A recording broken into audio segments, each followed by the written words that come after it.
2004년, 5, 6년쯤에서 어떤 분한테서 그 부도지라고 하는 책에 대한 소개를 받게 됐습니다.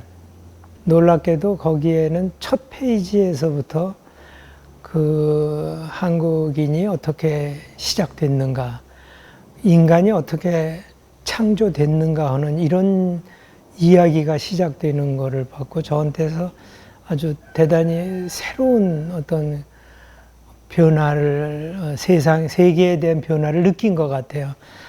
그런 마고라고 하는 그 놀라운 신화를 하나의 조형 작품으로다가 해나갈 생각을 갖게 된 거죠. 그러니까 아마 시기적으로는 아마 2006년에서 8년 사이, 실제로 직접 드로잉을 한 건 아마 2007, 8년도 정도가 아니었을까 이런 생각을 합니다. 아주 어린 시절에 막연히 이렇게 어른들이나 지나다니는 말로서 마고 할미가 무서운 존재로서, 또는 어떤 그 유일한 어떤 절대적인 힘의 근원으로서, 어떤 거대한 존재로서 한편으로는 공포스럽기도 하고 한편으로는 초능력적인 인간을 넘어서는 존재, 이런 걸로 제 어린 시절에는 어떤 익숙하게 그러한 공간이 내 마음속에 형성되어 있었던 것 같아요. 내가 어렸을 때 갖고 있었던 그런 존재가 한편으로는 맞으면서도 한편으로는 그것이 왜곡되기도 하고, 또 한편으로는 더 깊이 생각해야 될 하나의 어떤 숙제처럼 제 마음속에 다시 또 새롭게 어떤 문제가 의식이 생긴 것 같아요. 마고 신화는 저한테는 굉장히 거대한 꿈을, 인간의 창조적인 존재라고 하는 시발점을 알려주기도 할 뿐만 아니라 경우에 따라서는 우리의 상상력, 창조의 가장 중심적이라고 하는 인간의 상상력을 무한히 확대해 볼 수 있는 초월적 존재에 대해서 적어도 어떤 뿌리를 만들어줬다는 점에서 저는 저뿐만 아니라 우리 모두에게 있어서 이 마고에 관한 이야기들을 좀 더 관심을 갖고 그러한 내용을 확대 해석하고 상상해보고 어떤 이미지로서, 시각적인 예술작품으로서, 문학으로서 또는 미디어로서 실제 우리가 어떻게 생각하고 있는지를 만들어보는 일조차도 가능케 하는 하나의 뿌리가 될 수 있지 않을까 이런 생각을 하죠.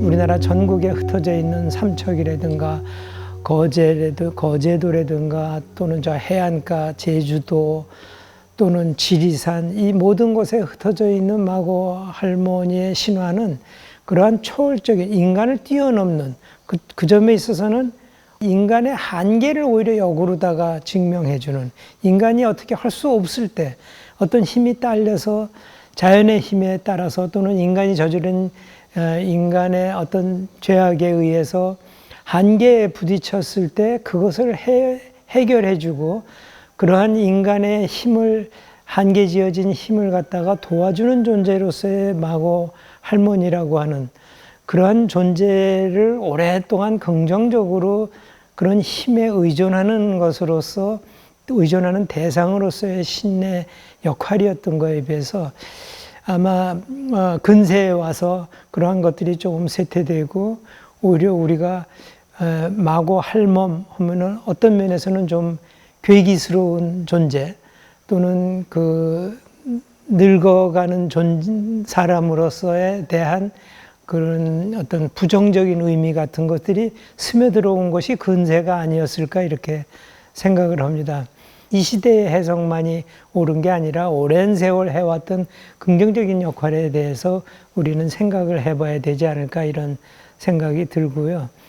또 하나는 여성 신으로서의 이 마고 할미 신화는 아마 자연스럽게 모든 그 신화에서 나오듯이 그 창조신으로서의 어떤 역할로서 여성의 어떤 그 남성과 여성을 뛰어넘는 어떤 인간을 생산해내는, 인간을 생성해내는 존재에 가장 가까운 창조적인 의미로서의 여성 신호로서의 의미를 더 마고신에 대해 부여한 것이 아닌가.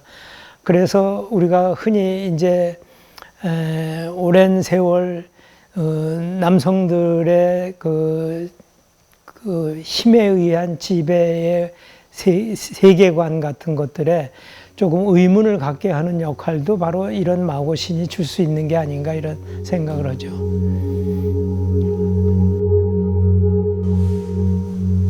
누구나 다 아마 자기 자신의 정체성 외에 남의 정체성에 대해서 판단하기는 쉽지 않을 겁니다. 저 자신도 그렇고요. 특히 2000년대 제가 저 작품을 할 당시에는 특히 그 일본과의 관계에 있어서 어떤 위안부 문제도 나왔어 얘기가 들린 신문에도 이렇게 많이 나오고 있었고 색다르게 우리가 어떤 시대적인 어떤 아픔 같은 거를 느낄 수 있게 해준 때이기도 하죠.